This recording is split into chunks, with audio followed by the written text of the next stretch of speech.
بسم الله الرحمن الرحيم. عن أسامة رضي الله تعالى عنه قال قال رسول الله صلى الله تعالى عليه وسلم: وكنت على باب النار فإذا عامة من دخلها النساء.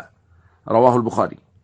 نبی کریم صلی اللہ علیہ وسلم نے ارشاد فرمایا، اور میں نے جہنم کے دروازے پر کھڑے ہو کر دیکھا تو اس میں اکثر داخل ہونے والی عورتیں تھیں۔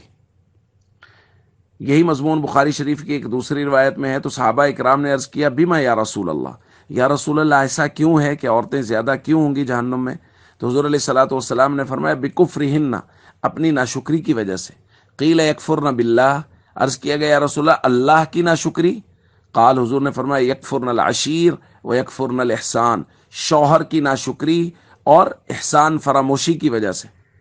پھر حضور علیہ الصلوۃ والسلام نے بیان فرمایا، لو احسنت الی احداہن الدہر کلہ، اگر تم کسی عورت کی طرف ساری زندگی احسان کرتے رہو، ثم رأت منک شیئا، پھر وہ تم سے کوئی ایک چیز ناپسندیدہ دیکھ لے یا کوئی ایک مطالبہ ان کا جو پورا نہ ہو سکے، تو وہ کہتی ہے، ما رأیت منک خیرا قط، میں نے تو ساری زندگی تم سے کوئی خیر دیکھی ہی نہیں، تم نے ساری زندگی مجھے کیا سکھ دیا ہے؟ تو نبی کریم صلی اللہ علیہ وسلم نے وجہ بھی بیان فرمائی کہ عورتیں جہنم میں زیادہ ہوں گی اپنے شوہروں کی ناشکری اور نافرمانی کی وجہ سے۔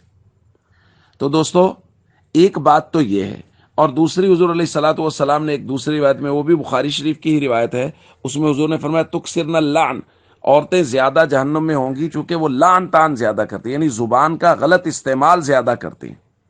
تو ہمیں یہ پیغام خواتین تک ضرور پہنچانا چاہیے کہ وہ ان دو باتوں میں بہت احتیاط کریں۔ ایک تو زبان کا استعمال بہت احتیاط سے کریں، جھوٹ، چغلی، بہتان بازی اور لعن تان سے بچیں، اور دوسرا اپنے شوہر کی ہمیشہ فرما برداری بھی کریں اور اس کی احسان مند رہیں۔ اگر خدا نخواستہ کبھی کوئی ایسی چیز جو خلاف مزاج سامنے آ جائے شوہر کی طرف سے، یا کوئی مطالبہ جو پورا نہ ہو سکے، تو اس کے باوجود بھی ناشکری نہ کریں، بلکہ ہمیشہ شکر کے کلمات زبان پر رکھیں، تاکہ قیامت کے دن اللہ رب العزت جنت نصیب فرمائے۔